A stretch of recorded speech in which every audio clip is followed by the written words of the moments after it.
Todos los países del mundo en estos momentos están reformando la educación pública. Existen dos razones para ello. La primera es económica. La gente está intentando resolver cómo podemos educar a nuestros niños para que ocupen su lugar en la economía del siglo XXI. ¿Cómo hacemos eso? Si ni siquiera podemos anticipar cómo será la economía al final de la próxima semana, como esta reciente crisis lo está demostrando. ¿Cómo hacemos eso? La segunda razón es cultural. Todos los países del mundo están intentando resolver cómo podemos educar a nuestros niños para que tengan sentido de identidad cultural, para poder legarles los genes culturales de nuestras comunidades y a la vez formar parte del proceso de globalización. ¿Cómo cuadramos ese círculo? El problema es que están intentando enfrentarse al futuro, a base de hacer lo mismo que en el pasado. Y en el proceso están alineando a millones de niños que no ven ninguna utilidad en asistir a la escuela. Cuando nosotros íbamos al colegio nos retenían allí con la historia de que si trabajábamos mucho y sacábamos buenas notas y luego estudiábamos un título universitario, tendríamos un trabajo. Nuestros hijos no se creen eso. Y hacen bien, por cierto. Es mejor tener una titulación que no tenerla, pero ya no es ninguna garantía. Y especialmente no lo es si el camino hacia ella marginaliza la mayoría de cosas que tú consideras importantes acerca de ti mismo. Hay gente que dice que hay que subir los estándares, que eso sería un avance. Ah, ¿sí? Sí, lo deberíamos hacer. ¿Y por qué ibas a querer rebajarlos? No me he encontrado con ningún argumento que me convenza para bajarlos. Pero subirlos, por supuesto que habría que subirlos. El problema es que el sistema educativo actual fue diseñado, concebido y estructurado para una era diferente. Fue concebido en la cultura intelectual de la Ilustración y en las circunstancias económicas de la Revolución Industrial.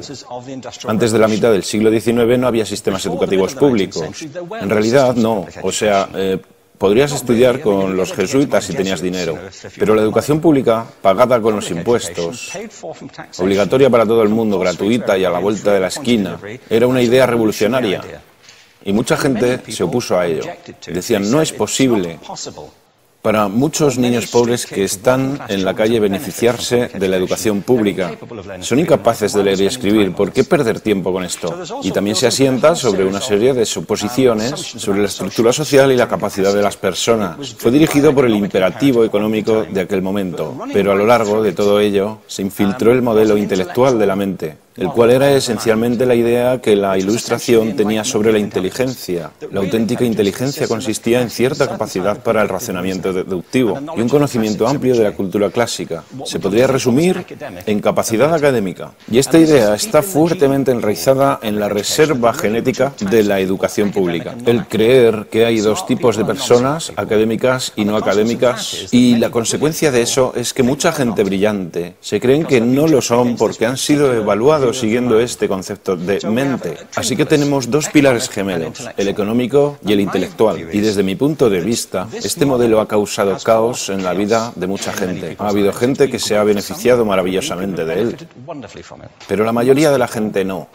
En lugar de beneficiarse, sufren de esto. Una epidemia moderna, mal ubicada y también ficticia. Esta es la plaga del síndrome de déficit de atención e hiperactividad, TDAH. Este es un mapa de la incidencia del TDAH en Estados Unidos, del mapa de prescripciones médicas para el TDAH.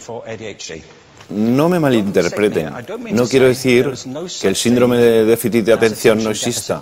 Yo no tengo la formación necesaria para ello. Sé que la amplia mayoría de psicólogos y pediatras creen que sí, pero aún es un tema a debatir.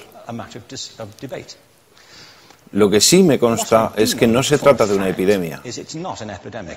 Estos niños están siendo medicados tan rutinariamente como a mi generación nos quitaban las amígdalas, por los mismos motivos caprichosos y por la misma razón la moda de la medicina.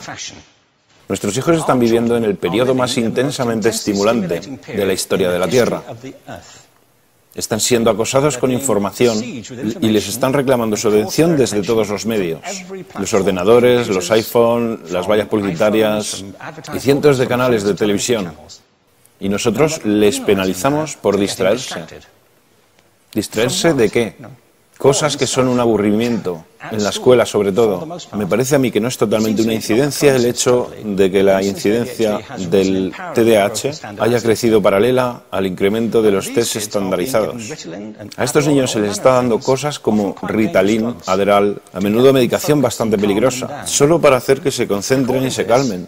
Pero según esto, el déficit de atención aumenta al ir al este de este país. La gente empieza a perder el interés en Oklahoma.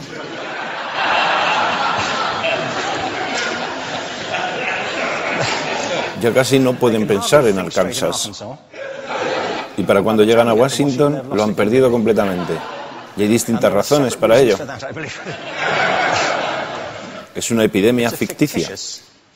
Si lo piensas, las artes, y no quiero decir que sea exclusivo de las artes, creo que también es cierto para las ciencias y para las matemáticas, pero permítanme hablar en particular de las artes, porque ellas son las víctimas de esta mentalidad en especial.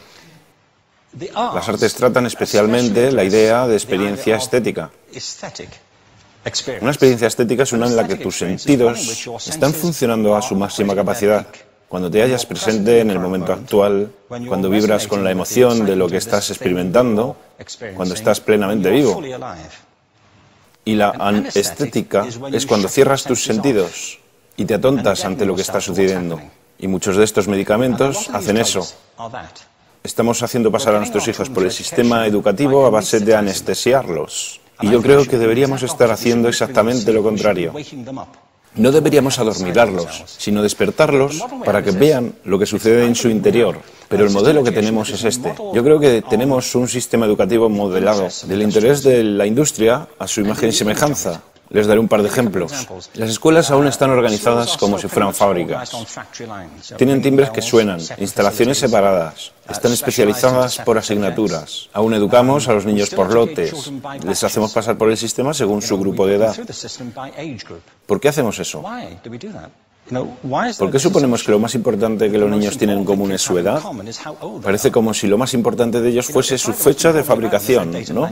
Bueno, yo conozco niños que son mucho mejores que otros niños de su edad en distintas disciplinas, o en diferentes momentos del día, o que son mejores en grupos pequeños o en grupos grandes, o que simplemente trabajan mejor solos. Si te interesa el modelo de aprendizaje, no puedes empezar con esta mentalidad de cadena de montaje. Se trata esencialmente de una conformidad. Cuando ves el incremento de los exámenes estandarizados y de los currículos estandarizados, todo se basa en la estandarización. Yo creo que tenemos que ir justamente en la dirección opuesta. Esto es lo que quiero decir cuando hablo de cambiar el paradigma. Hay un estudio estupendo que se ha hecho recientemente acerca del pensamiento divergente. El pensamiento divergente no es lo mismo que la creatividad. Yo defino la creatividad como el proceso de tener ideas originales que tengan valor. Pensamiento divergente no es sinónimo de creatividad, pero es un componente esencial de la misma. Es la capacidad de ver montones de respuestas posibles a una cuestión. Montones de maneras diferentes de interpretar una cuestión. Pensar lateralmente, como lo llamó Edward de Bono. No pensar solamente de manera lineal o convergente.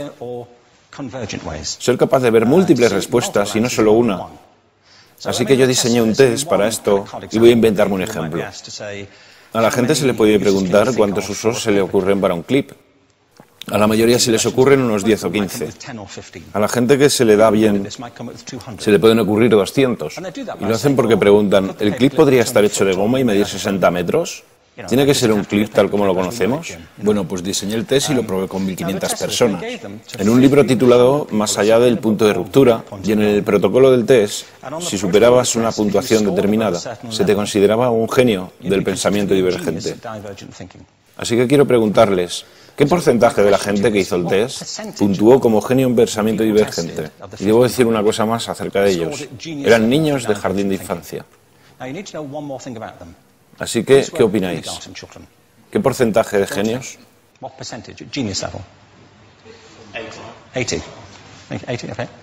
98%. Bueno, la cuestión es que era un estudio longitudinal, así que los mismos niños volvieron a hacer el test 5 años después, en edades entre 8 y 10 años. ¿Qué pensáis? ¿50%? Volvieron a hacerles el test otra vez, 5 años más tarde, cuando tenían entre 13 y 15 años de edad. Y se observa una tendencia, ¿no? Bueno, esto nos indica algo interesante, porque se supone que tendría que ser al revés, ¿no? Empiezas no siendo muy bueno, pero mejoras a medida que te haces mayor. Pero esto demuestra dos cosas. Una es que todos nosotros tenemos esta capacidad. Y la otra es que esta capacidad se deteriora en general. Muchas cosas les han pasado a estos niños durante su crecimiento, pero yo estoy convencido que lo que más les ha influenciado es que a estas alturas ya han obtenido una educación académica. Se han pasado 10 años en la escuela, oyendo que solo hay una respuesta correcta. Esta es la parte de atrás del libro, pero no la mires. Y no copies, porque eso es engañar. Fuera de las escuelas, a eso se le llama colaboración. Esto no sucede porque los docentes así lo quieran. Es simplemente porque sucede así. Es porque se halla presente en la reserva genética de la educación. Tenemos que pensar de forma diferente acerca de la capacidad humana. Tenemos que superar esta vieja idea acerca de lo académico y lo no académico, lo abstracto, lo teórico, lo vocacional, y empezar a verlo como lo que es, un mito. En segundo lugar, tengo que reconocer que la mayor parte de las veces el buen aprendizaje se da en grupos y que la colaboración es lo que alimenta el crecimiento. Si atomizamos a las personas, las separamos y los juzgamos por separado, formamos una especie de desconexión entre ellos y su ambiente de aprendizaje natural. Y en tercer lugar, un asunto importante es la cultura de nuestras instituciones, los hábitos de estas instituciones y los hábitats que ocupan.